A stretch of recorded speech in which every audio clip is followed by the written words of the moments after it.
성도 여러분 안녕하세요. 우리 사도행전 바울서신 오후 성경 공부 5번째 시간입니다. 오늘 이렇게 온라인으로 함께 모여서 성경 공부하게 되어서 너무 감사하고요. 또 우리 성도 여러분 반갑습니다. 우리 다 같이 기도함으로 오늘 성경 공부 시작합니다. 사랑과 은혜가 충만하신 하나님 아버지, 오늘 이 시간 저희들의 마음을 맑게 하여 주시고 또 정신을 바르게 하여 주셔서 주께서 또 고린도 후서와 갈라디아서를 통해 우리에게 하시는 말씀을 더 잘 깨닫고 실천할 수 있도록 은혜 베풀어 주시옵소서. 또 우리 성도들이 이 말씀을 일주일 동안 쭉 읽어 내려가시면서 또 귀한 암송하면서 또 주님께서 주시는 그 놀라운 은혜를 받아 누릴 수 있는 그런 시간 될 수 있도록 주여 축복하여 주시옵소서. 감사드리며 예수 그리스도 이름으로 간절히 기도드립니다. 아멘. 이제 오늘은 고린도 후서와 갈라디아서를 살펴보는 시간인데요. 우리 성도들께서 모두 다 잘 읽고 계시리라고 믿습니다. 암송하시는 그런 구절들이 조금 많아서 버거울 수 있지만 지난 시간에도 제가 말씀드린 것처럼 가능하신 분들은 다 암송하려고 도전해 보셔도 좋고요.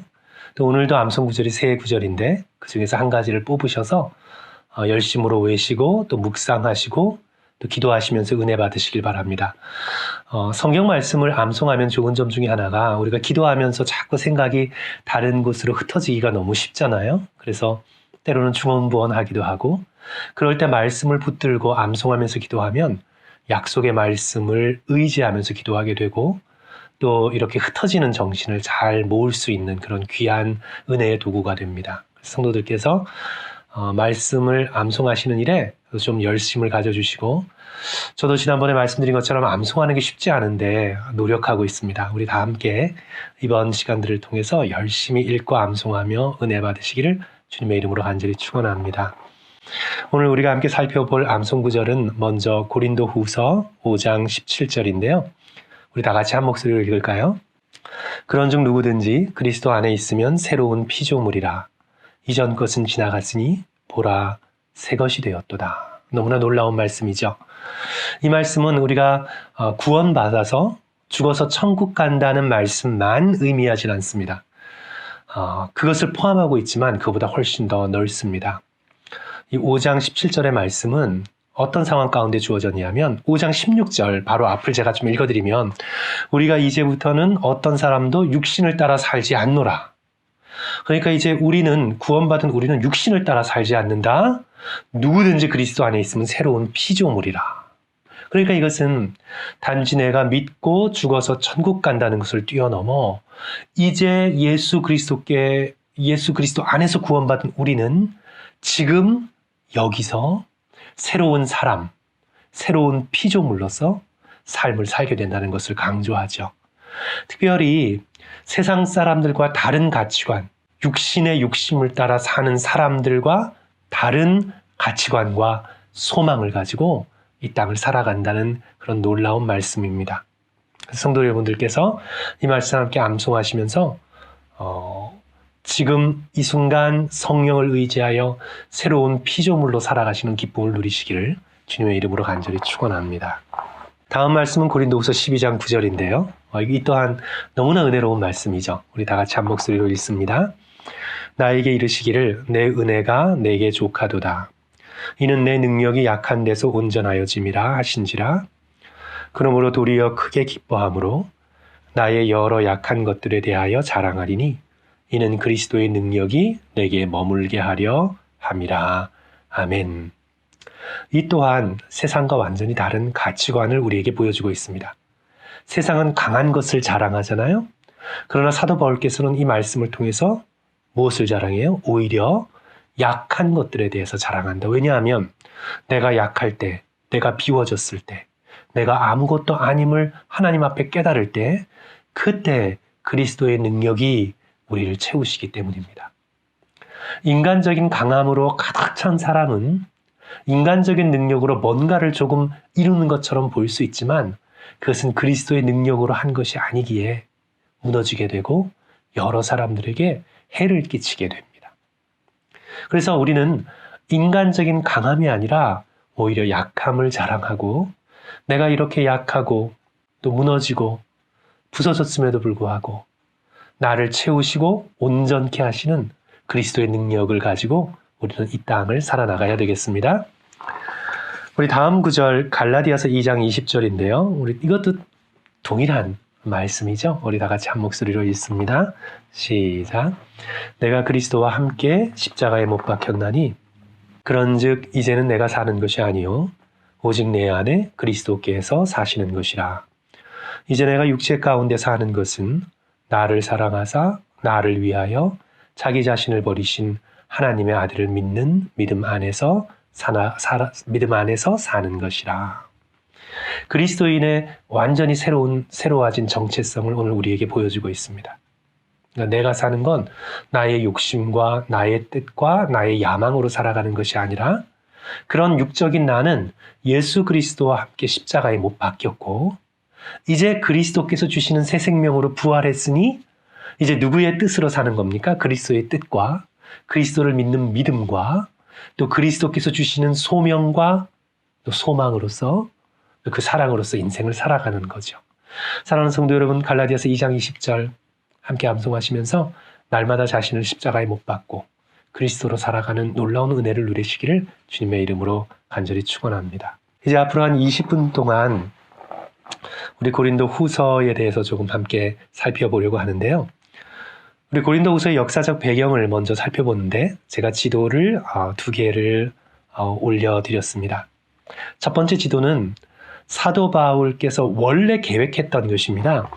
원래 에베소에서 곧장 그리스로 건너가려고 했습니다. 곧장 고린도로 가려고 했는데 그런데 그렇게 하지 않고 이제 에베소에서 드로아를 걸쳐서 빌립보를 걸쳐서 그 다음에 데살로니가에서 사도 바울께서는 기다리고 디도를 대신 파송하지요. 왜 그랬냐 하면 바로 고린도인들과의 갈등 때문이었습니다. 그것이 바로 이제 다음 장에 나오는 고린도 후서를 쓴 이유인데요. 사도 바울과 고린도 교인들 간에 갈등이 있었습니다. 사도 바울께서 고린도 전서를 쓰고 난 다음에 이제 성도 여러분, 고린도 전서에 있어서의 문제가 뭐였죠? 여러 문제가 있었죠. 고린도 교회가 여러 문제 가운데 있었습니다. 그 중에서 특별히 분쟁의 문제, 분파의 문제가 있었어요. 고린도 교인들은 사람들에게 속아서 내가 누구에게 속했다는 걸로 자기 자신의 명예를 삼으려고 했던 지극히 인간적인 성품을 복음 안에서 아직도 버리지 못했습니다.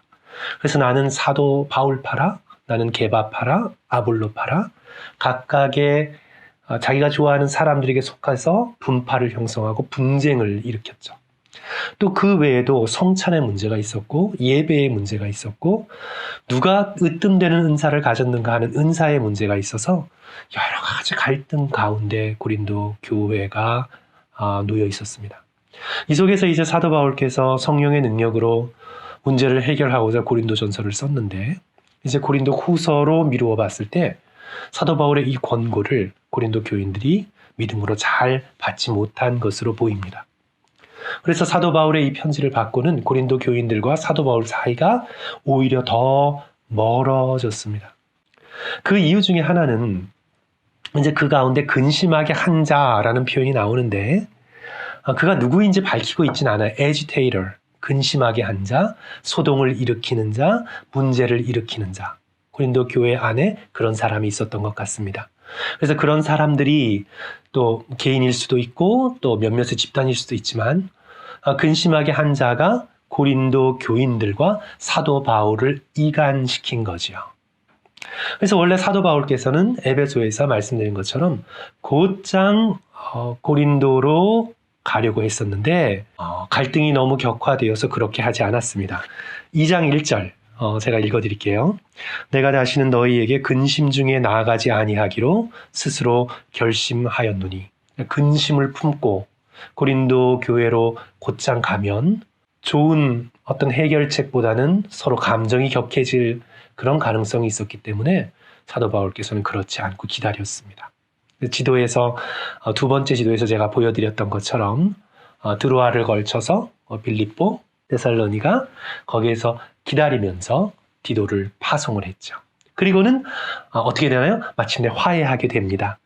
잘 화해하게 됩니다. 이제 특별히 이 근심케 한 자들을 통해서 사도 바울의 자격에 대한 비판이 있었습니다. 소위 큰 사도들, 유명한 사람들, 세상의 기준 속에서 이렇게 멀끔한 사람들, 그런 사람들에게 마음을 많이 빼앗겼고, 그래서 그런 사도들에 비해서 사도 바울은 얼마나 보잘것없나, 우리가 볼 때는 너무나 놀랍고 위대한데, 그러나 그들의 외모의 기준 속에서, 외적인 기준 속에서 얼마나 보잘것이 없나, 그렇게 사도 바울의 자격을 비판했죠. 그래서 사도 바울께서 고린도 후서를 통해서 복음을 위해 자신을 변호하고 자신의 사도성을 변호하고 그렇게 그런 목적으로 쓴 것이 고린도 후서라는 것을 성도들께서 이해하시면 되겠습니다.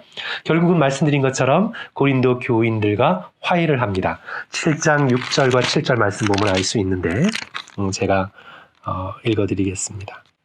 그러나 낙심한 자들을 위로하시는 하나님이 디도의 옴으로 우리를 위로하셨나니 7절 그가 온 것뿐 아니요 오직 그가 너희에게서 받은 그 위로로 위로하고 너희의 사모함과 애통함과 나를 위하여 열심히 있는 것을 우리에게 보고함으로 나를 더욱 기쁘게 하였느니라.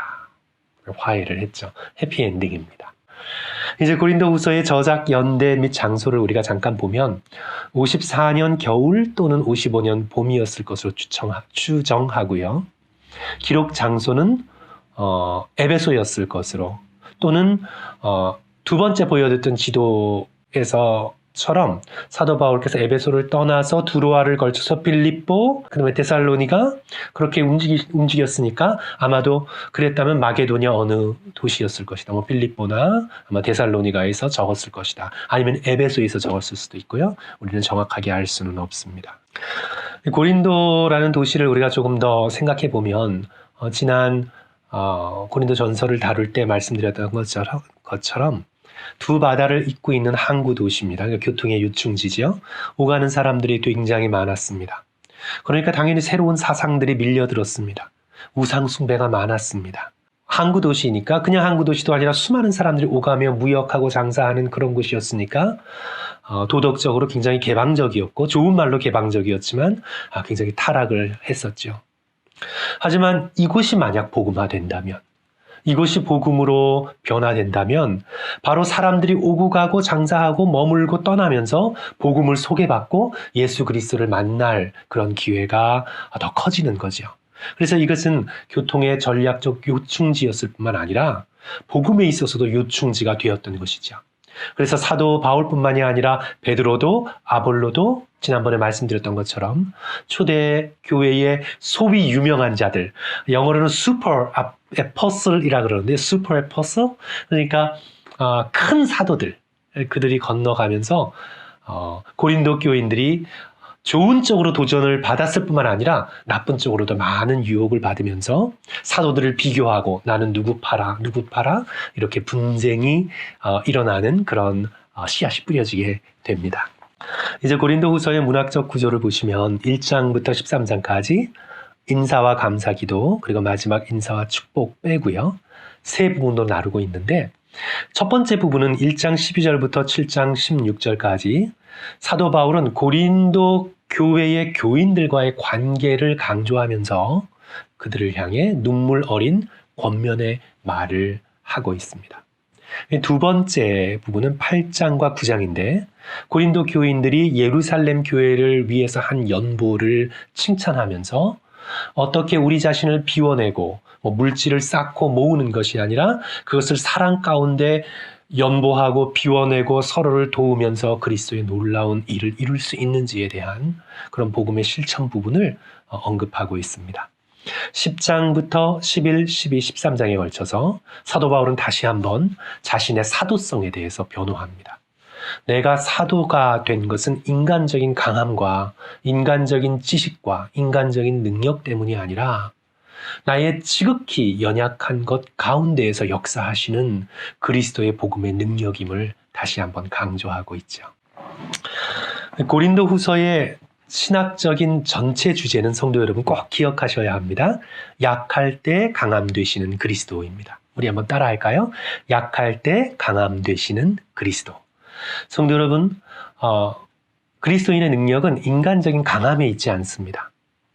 오히려 인간적인 약함에 있고 자신이 약하다고 깨닫고 자격 없다고 깨닫고 자신은 깨어진 존재라는 것을 깨달을 때 비로소 내 안에 역사하시는 그리스도의 강함이 드러나게 되는 겁니다. 우리 고린도후서 12장 9절과 10절 말씀, 고린도후서 전체의 신학적 주제를 담고 있는데 우리 다 같이 한 목소리로 읽습니다. 나에게 이르시기를 내 은혜가 내게 족하도다. 이는 내 능력이 약한 데서 온전하여짐이라 하신지라. 그러므로 도리어 크게 기뻐함으로 나의 여러 약한 것들에 대하여 자랑하리니 이는 그리스도의 능력이 내게 머물게 하려 함이라. 그러므로 내가 그리스도를 위하여 약한 것들과 능욕과 궁핍과 박해와 곤고를 기뻐하노니 이는 내가 약할 그때에 강함이라. 그렇습니다. 복음서를 보시면 성도 여러분, 인간적인 강함이 하늘을 찌르고 있었던 사람들의 부류가 바리새인들이죠. 그들은 도덕적으로 자기 자신이 강하다고 생각했습니다. 나는 저 세리와 저 창녀와 저 일반 사람들과 다르다. 이방인들과 다르다. 종교적인 언어로 가지고 그들은 자기 스스로를 강한 자로 치부했습니다. 그러나 예수 그리스도께서 뭐라고 말씀하셨습니까? 그리스도께서는 그렇게 강함 가운데 위선을 떨고 있는 자들을 향해 그들이 하나님의 나라 가운데 들어가지 못할 자로서 예수 그리스도께서 심판을 선포하셨죠. 예수 그리스도께서는 오히려 자신의 약함을 인정하고 자기 홀로는 하나님께 의롭다 인정함을 받을 수 없다는 것을 깨달은 세리와 창녀와 죄인들이 오히려 그리스도의 복음의 수혜자가 되었음을 말씀하고 있습니다. 사도 바울의 신학뿐만이 아니라 예수 그리스도의 말씀 가운데서도 우리는 인간적인 강함과 자기 자신의 의로움을 내려놓고 오히려 내가 말죄가 되었음을, 내가 마지막 자리에 앉는 존재라는 깊은 겸손함으로 자기 자신을 비우고 자기 자신을 부인하고 오히려 약함을 자랑하고 그리스도의 강함을 바라보는 그런 성도들이 되어야 되겠다. 그것을 오늘 고린도 후서의 말씀 가운데서 깨닫게 되지요. 고린도 후서 성도 여러분, 다른 것들은 다 잊어버리셔도 약할 때 강함 되시는 그리스도다. 그것을 깨달으시고요. 고린도 교회의 분쟁의 많은 부분들이 바로 고린도 교인들이 자기 스스로의 약함을 자랑하지 않고 강함으로 포장하고 그것을 자랑하고 그것을 주장했을 때 이루어졌다는 것을 깨닫고 우리 자신이 스스로 약한 자가 되어서 겸손한 자로서 신앙생활 해나가겠다 결단하시는 그런 저와 여러분이 되어야 되겠습니다. 이제 장으로 곧장 들어가서 간단하게 내용을 요약하면서 고린도 후서를 살펴보려고 합니다. 이제 고린도 후서를 열자마자 고난과 약함을 통한 하나님의 역사를 강조하고 있어요. 고린도 교인들의 시험이 뭐였냐면 말씀드린 것처럼 큰 사도들의 능력이었습니다. 소위 유명한 자리 보여주는 그런 놀라운 은사들, 특별히 말 잘하는 사람들, 그런 사람들에게 마음을 빼앗겼어요. 그리고 자신들에게 진정한 복음에 빛나는 그런 은혜를 가져다 준 사도 바울의 사도성을 의심을 했습니다. 그들과 비교하여 아볼로는 얼마나 뛰어나냐, 누구 아무개는 얼마나 능력이 많냐, 누구는 얼마나 말을 잘하냐. 그런데 사도 바울은 인간적인 매력이 없었던 것처럼 보입니다. 그리하여 사도 바울의 사도성과 인격과 능력을 의심했습니다. 제가 성도들께 2세기의 작품인데요. 그래서 이게 역사성이 어느 정도 있는지는 확실하지 않습니다. 2세기에 바울과 테클라의 행전이라는 그런 글에 담겨있는 사도 바울의 외모에 대한 묘사가 있어요. 그래서 제가 조금 읽어드리면 이것이 왜 고린도 교인들이 사도 바울의 인간적인 면모에 끌리지 않았나, 그것을 조금 아실 수 있을 텐데 정확지는 않지만 그래도 힌트를 얻을 수 있습니다.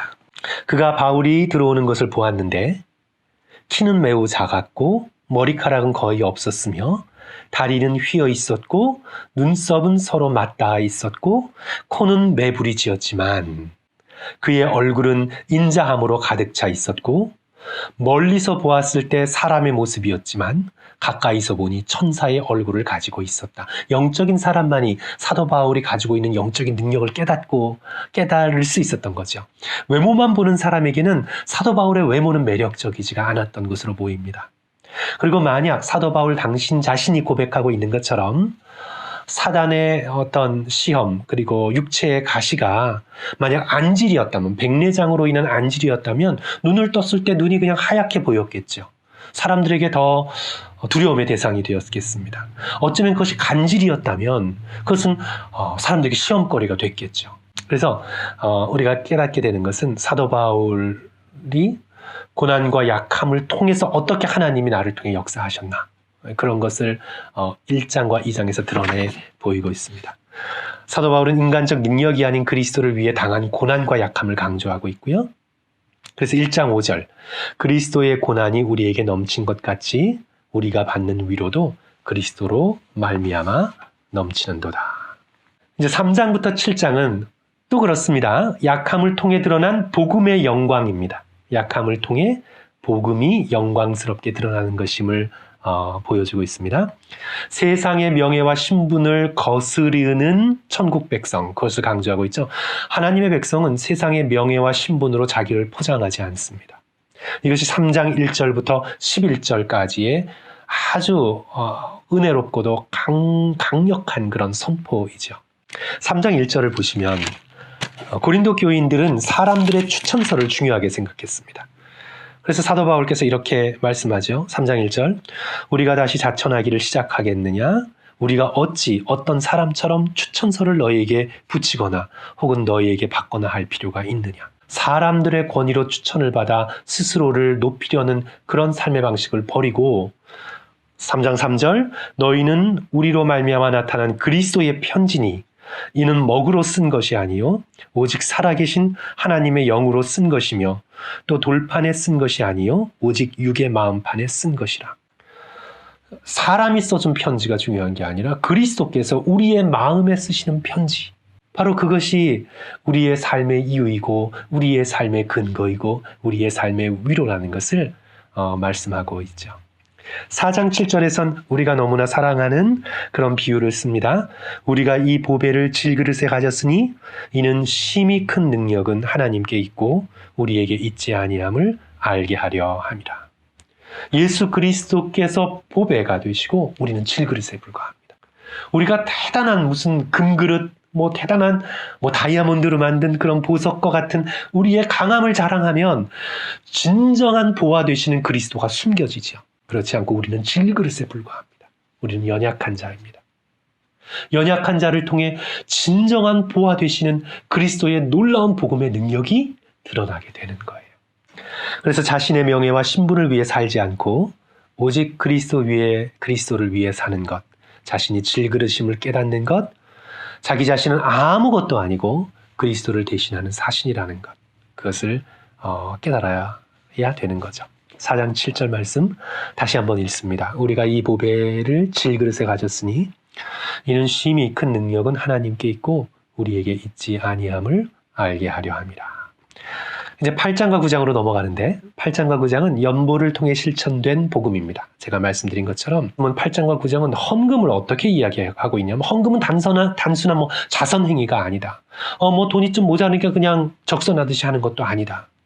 또는 이방인들이 했던 것처럼 하나님과 거래하기 위해서 주님 내가 이걸 바쳤으니 내게 더 좋은 것을 주십시오, 이런 것도 아니라 헌금은 뭐냐 하면 바로 자기를 비우는 것이고 약함을 통해 드러나는 복음의 능력인데, 헌금은 무엇입니까? 자기 자신이 쌓아놓는 데서 능력, 이 세상은 물질을 쌓아두는 데서, 그래서 내가 강하다는 것에서 위로를 얻고 거기에서 자기 인생의 삶의 보람을 찾고 앞날을 헤쳐나가려고 하는데 그리스도인들은 그렇지 않다는 거죠.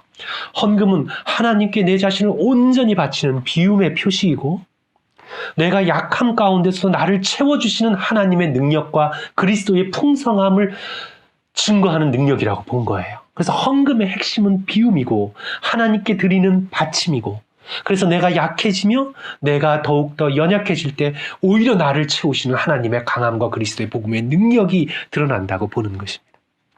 예루살렘의 가난한 성도를 위해 마게도냐 교회가, 특별히 고린도 교인들이 헌신했던 부분들을 사도 바울께서 칭찬하면서 이제 복음의 핵심을 건드리며 헌금에 대해서 말씀하죠. 8장 9절, 우리 주 예수 그리스도의 은혜를 너희가 알거니와 부요하신 이로써 너희를 위하여 가난하게 되심은 그의 가난함으로 말미암아 너희를 부유하게 하려 하심이라. 그리스도께서 부유하심에도 가난하게 되셔서 우리를 부유하게 하셨다면 우리도 우리에게 있는 부유함으로 스스로 가난하게 되어서 모든 사람을 부유하게 하는 비움을 통해 약함을 통해 놀랍게 부유해지는 그런 복음의 능력을 받아 누릴 수 있는 것을 깨닫게 됩니다. 성도 여러분, 이것은 체험하신 그리스도인들만, 성도들만 알아요.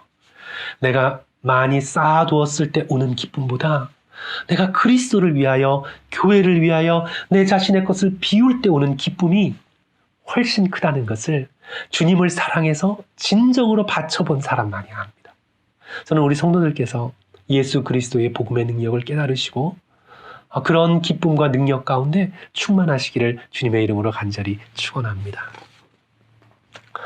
이제 고린도후서 마지막 10장부터 13장까지 사도 바울께서는 자신의 직분에 대해서 다시 변호합니다. 그래서 이 10장부터 13장까지의 이 말씀을 읽다 보면 사도 바울께서 굉장히 stern, 그러니까 굉장히 단호하게 마치 모르는 어린 자녀들을 꾸짖는 것처럼 굉장히 어쩔 때는 강하게 그렇게 사도의 직분에 대해서 변호하면서 고린도 교인들을 훈계하는 그런 모습을 볼 수 있겠습니다. 10장, 11장, 12장, 13장 성도 여러분들께서 잘 읽으시고요.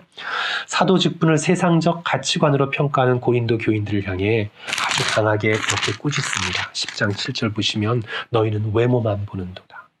너희는 외모만 보는도다. 너희는 사람의 겉모습만 보는도다. 그 안에 있는 그리스도의 놀라운 영광을 보지 않고 사람의 강함과 외모와 매력과 세상적인 가치 기준으로 사람을 평가하는구나.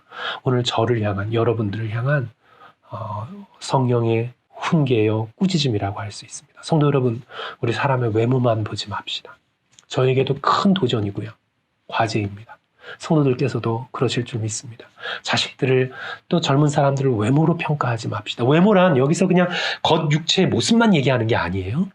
그 고대 세계에서 외모란 그 사람의 신분을 얘기할 수 있고 능력을 얘기할 수 있고 특별히 경제적인 능력, 권력 이런 걸 얘기할 수 있어요. 또 물론 겉모습, 외모, 또 부요함의 표시 이런 거를 표시할 수 있겠죠. 너희는 외모만 보든도다. 그렇게 외모를 보지 않는, 외모로 사람을 평가하지 않는 저와 여러분이 되었으면 좋겠습니다. 그러면서 오히려 사도 바울은 자신의 외모를 자랑하거나 자신의 학식을 자랑하는 것이 아니라 복음으로 인해 자신이 당한 고난을 자랑합니다. 내가 고난을 자랑하리라.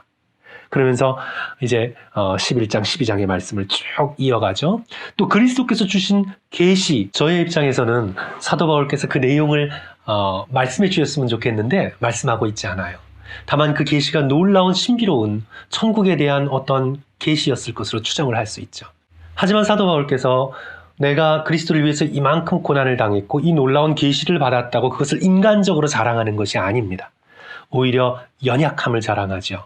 13장 4절 그리스도께서 약하심으로 십자가에 못 박히셨으나 하나님의 능력으로 살아계시니 우리도 그 안에서 약하나 너희에게 대하여 하나님의 능력으로 그와 함께 살리라.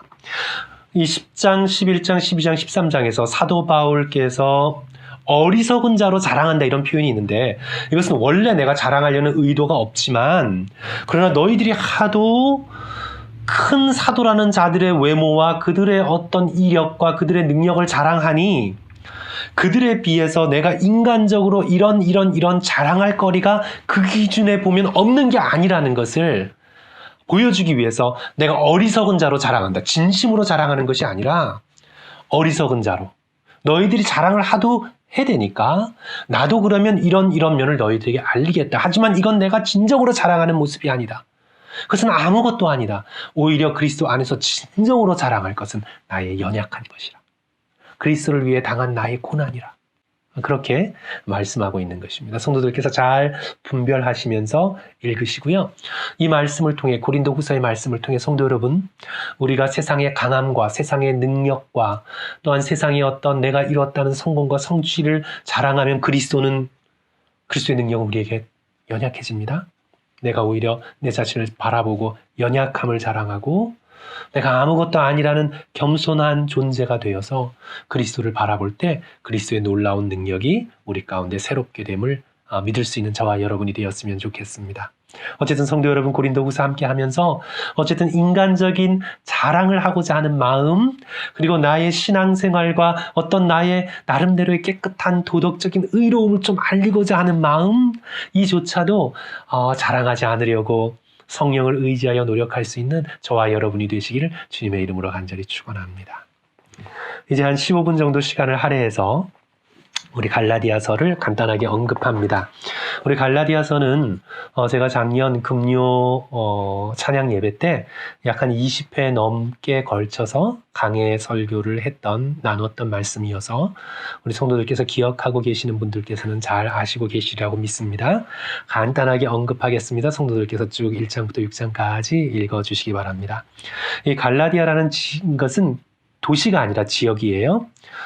지금의 터키, 소아시아의 가운데 있었던 그런 province, 그러니까 주의 그 지역을 말합니다.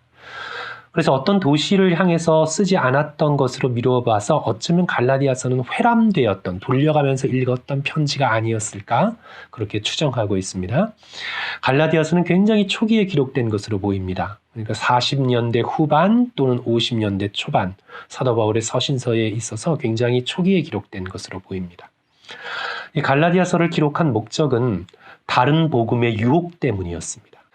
사도 바울께서 그리스도로부터 받은 복음의 말씀, 그러니까 은혜의 복음, 참된 복음을 제쳐두고 다른 복음에 유혹되었던 갈라디아 교회의 여러 교인들을 향해서 꾸짖음의 편지를 쓰고 있는 것이죠.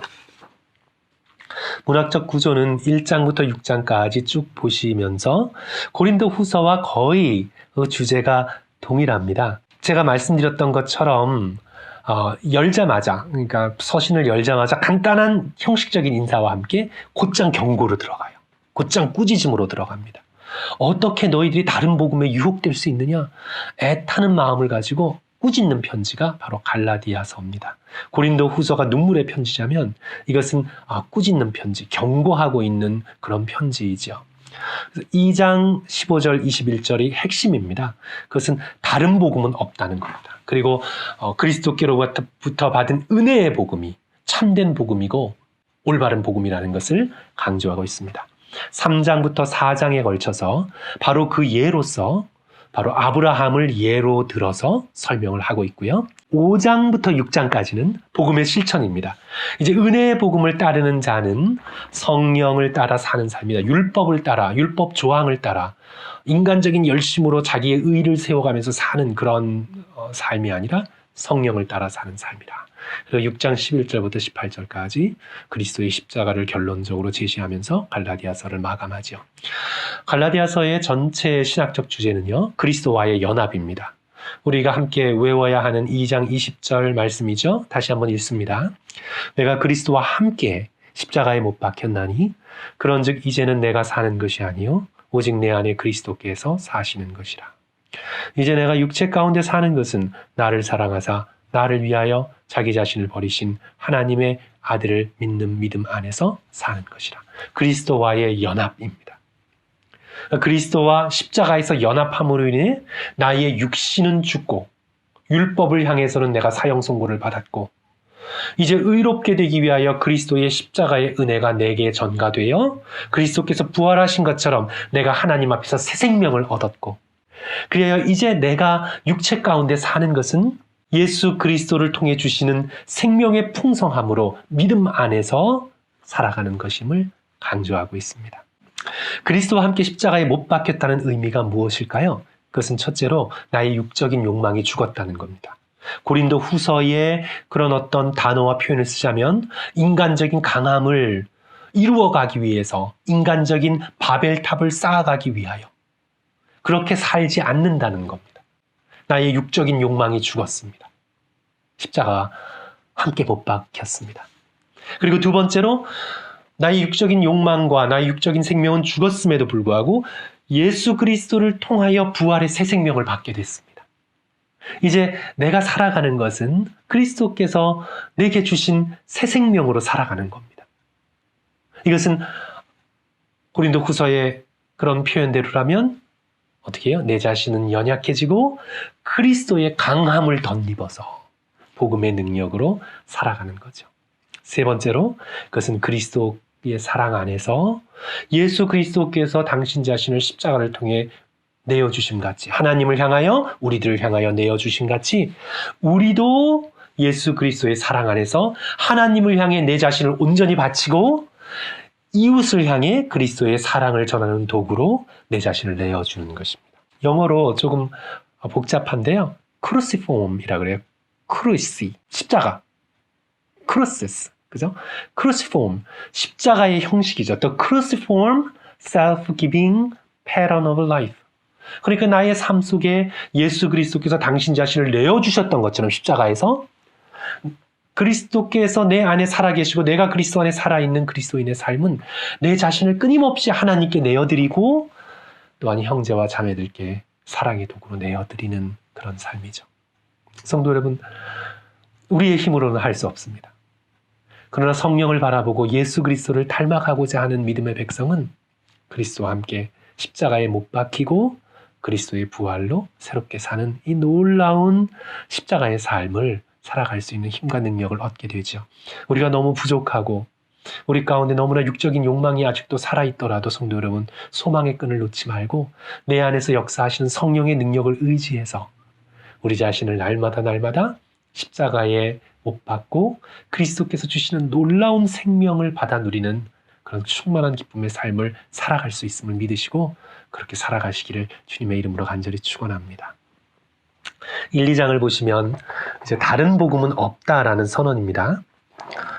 사도 바울 자신의 사도성과 예수 그리스도께로부터 받은 복음을 강조하고 있습니다.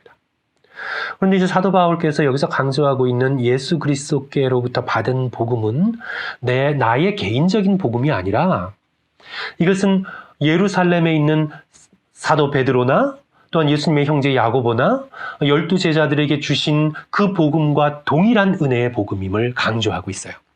그래서 사도 바울께서는 자신의 경험, 다메섹에서 예수님을 만난 사건, 아마 아라비아에서 놀라운 신비적인 체험을 한 사건, 그리고 예루살렘에서 제자들을 만나고 다시 예루살렘으로 가서 12제자들과 함께 교제했던 그런 모든 자신의 개인적인 그런 바이오그래피죠. 자서전을 통해서 그가 강조하고 있는, 사도 바울께서 강조하고 있는 것은 내가 그리스도께로부터 직접 받은 이 은혜의 복음, 이 십자가의 복음, 이 부활의 복음은 바로 예수 그리스도께서 직접적으로 12사도들에게 주셨던 복음과 동일한 복음이라. 그런데 지금 너희들이 시험받고 있는 다른 복음, 그것은 율법을 통해서 구원을 얻으려고 하는, 할례를 받아야만 구원을 얻는다고 하는 그런 거짓된 복음이다. 은혜의 복음은 무엇이냐면 오직 믿음으로 예수 그리스도를 믿는 믿음으로 얻게 되는 구원의 복음인데, 너희들이 지금 유혹을 받고 있는 다른 복음은 할례를 받아야, 율법을 지켜야 구원을 얻는다. 복음 위에다가 뭔가를 뒤집어 씌워놓는 그것은 다른 복음이다. 그것은 아예 복음이 아니다. 그것은 아예 이단과도 같은 것이다. 그렇게 강조하고 있는 그런 말씀이죠. 그러면서 이제 3장과 4장에서 아브라함의 예를 드는데, 이제 아브라함이 의롭다함을 받은 것이 그의 행위 때문이냐, 율법의 행위 때문이냐, 아니면 믿음 때문이냐. 3장 6절과 7절 말씀, 중심이 되는 중요한 말씀이죠.